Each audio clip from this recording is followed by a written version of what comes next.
नाज़रीन, drama serial baby बाजी में बेबी बाजी सोचों में गुम है। मुझे अजरा की बातों में आकर यहाँ आना ही नहीं चाहिए था। मुझे अस्मा के पास ही जाना चाहिए था। पता नहीं मुझे इस घर में लाने के लिए अजरा की क्या चाल थी। उसने कौन सा अपना मकसद पूरा किया होगा। अजरा दंदनाती हुई बेबी बाजी के पास आती, अम्मी मैंने वासिफ और नसीर को बुलाया है, अब फैसला होकर रहेगा। बेबी बाजी कहती है, भाई किस बात का? तुमने दोनों को क्यों बुलाया है? अजरा कहती है, अम्मी बात साफ है, जमाल ही आपका बेटा नहीं है, बाकी वासिफ और नसीर भी आपके बेटे हैं। उनका भी कोई हक बनता है ना कि आपकी खिदमत करें। बस अब आप उनके साथ जाएं, आप भी फैसला कर लें, पहले आपने अस्मा के पास जाना है या फरहद के पास। वैसे भी जमाल का कारोबार मंदे में जा रहा है, उससे अब फालतू के खर्चे नहीं उठाए जाते। सब अपना अपना हिस्सा लेकर अलग हो गए हैं और सारा अजाब मुझ पर आ गया है। बेबी बाजी परेशान हो जाती है, मुझे पहले ही पता था ये तो होना ही है। बेबी बाजी की आंखों से आंसू निकलते हैं। अजरा बेबी बाजी के आंसुओं को देखकर कहती है, देखें अम्मी, माँ बाप की खिदमत करना औलाद का फर्ज होता है और मैं नहीं चाहती कि आपकी कोई भी औलाद इस हक से महरूम रहे। वासिफ भी आ जाता है। वासिफ अजरा से पूछता है, भाभी खैरियत, आपने मुझे बुलाया है और ये नसीर भाई नहीं आए? अजरा कहती है, हाँ भाई, जमाल तो मसरूफ है और नसीर का पता नहीं, मगर क्या फर्क पड़ता है, तुम जो आ गए हो, बाद में मशवरा कर लेना। पहले अम्मी को तुम रखोगे या नसीर? तुम नसीर से बात कर लो। वासिफ कहता है, भाभी आप अपना फैसला सुना दें, मैं नसीर भाई से बात कर लूंगा। अजरा कहती है, तो भाई बात साफ है, मैं अब अम्मी को इस घर में नहीं रखने वाली। अम्मी अभी या तो तुम्हारे साथ रहेगी या नसीर के साथ। मैंने बहुत दिन उनकी खिदमत कर ली, अब बारी तुम लोगों की है। देखो ना भाई, बाप की जायदाद में से तुम सब भाइयों को बराबर हिस्सा मिला है ना, फिर अम्मी सिर्फ जमाल के हिस्से में क्यों? तुम्हारा भी तो कोई फर्ज बनता है ना। वासिफ कहता है, जी भाभी आप ठीक कह रही हैं। अजरा कहती है, लो फिर फैसला हो गया, अम्मी को लो और निकलो इस घर से। अजरा उठकर चली जाती है। अजरा दिल ही दिल में कहती है, वाह अजरा, आज तो तुमने धमाका कर दिया, बड़ी बी का जेवर भी काबू कर लिया और इसे चलता भी किया। दूसरी तरफ बेबी बाजी ने भी अपना सामान पैक कर लिया था, इंतजार में थी कि आगे क्या होगा। वासिफ गुस्से से उठता है, अपनी अम्मी के पास आता है, चले अम्मी। बेबी बाजी को ऐसे लगता था कि अब उसकी जिंदगी के फैसले वो नहीं बल्कि उसके बेटे और बहुएं करेंगी। बेबी बाजी बोझल कदमों के साथ चलकर वासिफ की गाड़ी में बैठ जाती है। वासिफ का चेहरा उतरा हुआ था, ना जाने अम्मी को देखकर फरहद का रिएक्शन क्या होगा। उसे तो पहले ही मेरे साथ अम्मी के रहने पर एतराज था। वासिफ घर पहुंचता है। फरहद कहती है, वासिफ आप आ गए? वासिफ कहता है, हाँ मैं आ गया। वासिफ कहता है, अम्मी आप बैठें। बेबी बाजी का बैग देखकर फरहद को धचका सा लगता है। फरहद दिल ही दिल में कहती है, अम्मी ये बैग क्यों लेकर आई हैं? कहीं इनका मुस्तकबिल में यहीं रहने का इरादा तो नहीं है? इसी कश्मकश में फरहद बेबी बाजी को सलाम करना तक भूल गई। बेबी बाजी कहती है, फरहद कैसी हो तुम? फरहद जल्दी में हड़बड़ाकर रूखा सा जवाब देती है। बेबी बाजी जहां दीदा औरत है, जमाने के रंग देख चुकी है।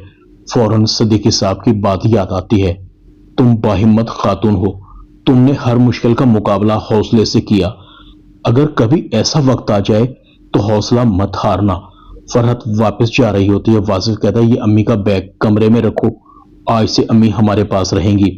फरहद फौरन चौंक कर कहती है, क्या अम्मी आज से हमारे पास रहेंगी? वासिफ कहता है, हाँ अम्मी आज से हमारे पास रहेंगी। फरहद को ऐसे लगा कि उसके सर पर कोई भारी पत्थर आन पड़ा है। फरहद बोझल कदमों के साथ कमरे से निकल जाती है। वासिफ खामोश था। बेबी बाजी कहती है, वासिफ अगर तुम्हें कोई मसला ना हो तो तुम मुझे अस्मा के घर छोड़ आओ। वासिफ कहता है, अरे अम्मी आप कैसी बातें कर रही हैं, मैं भी आपका बेटा हूं ना, मुझे भी अपनी खिदमत का मौका दें। बेबी बाजी लंबी सांस लेती है। वासिफ जैसे ही फरहद के पास जाता है, फरहद कहती है, वासिफ तुम अम्मी को यहां लेकर क्यों आ गए? वासिफ कहता है, सिचुएशन ही कुछ ऐसी थी, अजरा भाभी ने कहा था कि अम्मी मेरी भी मां है, उनकी खिदमत करना मेरा भी फर्ज है, मैं इनकार नहीं कर सका। फरहद कहती है, मगर वासिफ एक आध दिन रहने में तो कोई हर्ज नहीं है, मगर मुस्तकिल रहने में तुम्हें पता है कि हमारी प्राइवेसी मुतासिर होगी। वासिफ कहता है, वो मेरी अम्मी है, कोई गैर नहीं है, और हमारी कौन सी प्राइवेसी है जो मुतासिर होगी? फरहद गुस्से में बोलती है, اگر مجھے پتا ہوتا کہ عذرا بھابی یہ کہیں گی تو میں تمہیں کبھی جانے ہی نہ دیتی۔ تمہیں خود سمجھنا چاہیے، امی کو تو صبح صبح کھانا چاہیے ہوتا ہے، میں اتنی صبح اٹھ کر کیسے کھانا بناؤں گی؟ واصف کہتا ہے تو پھر عادت ڈال لو۔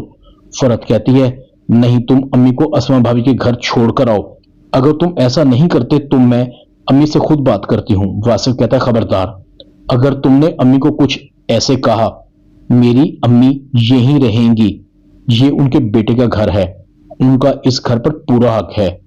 فرحت غصے میں پیر پٹکتی ہوئی اپنے کمرے میں چلی جاتی ہے۔ وہ عورت مجھے کبھی سکون نہیں لینے دے گی، میں نے تو سوچا تھا کہ شادی ہوگی سکون ہوگا، مگر کہاں، یہاں تو بے سکونی ہی بے سکونی ہے۔ علیحدہ بھی ہو گئی مگر اس عورت کے اثرات ختم نہیں ہوئے۔ بے باجی واصف اور فرحت کے درمیان ہونے والی باتیں سن رہی تھی۔ بے باجی کافی افسردہ تھی۔ دوسری طرف واصف ولید کو فون کرتا ہے، امی میرے پاس ہیں، عذرا بھابی نے ان کو اپنے پاس رکھنے سے صاف انکار کر دیا ہے۔ ولید کہتا ہے ہاں یار، میں لاہور کیا آیا، عذرا بھابی کو تو امی کو اپنی حکومت دکھانے کا موقع مل گیا ہوگا، اسی لیے میں لاہور آنا ہی نہیں چاہتا تھا، امی کی ضد کی وجہ سے مجھے لاہور آنا پڑا۔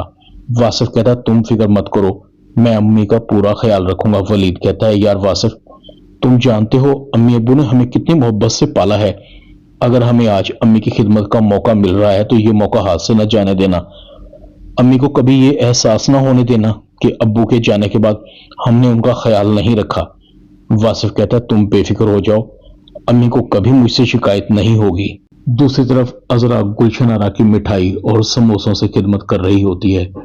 گلشن آرا کہتی ہے بہن آج تو بہت خوش ہے، کیا بات ہے، آج مجھے تیری ساس نظر نہیں آ رہی۔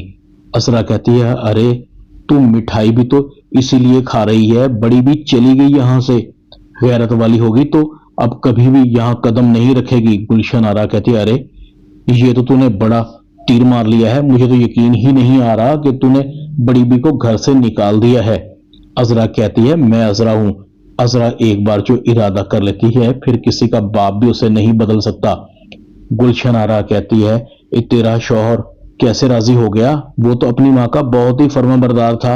عذرا کہتی ہے اسے بھی قابو کر لیا، تو نے وہ مثال تو سنی ہوگی، منہ کھائے آنکھ شرمائے، اپنے بھائی کے ہاتھوں میں نے اپنے ہی پیسے جمال کو دے کر اس کا منہ بند کر دیا، بس تھوڑی چون چراں کی اور خاموش ہو گیا۔ گلشن آرا کہتی یہ تو بہت ہی اچھا ہوا، میری سہیلی اب تو پوری میم بن گئی ہے۔ عذرا کہتی ہے کہاں، ابھی تو اپنا گھر خریدنا ہے، یہ کون سا اپنا گھر ہے، کرائے کا گھر ہے۔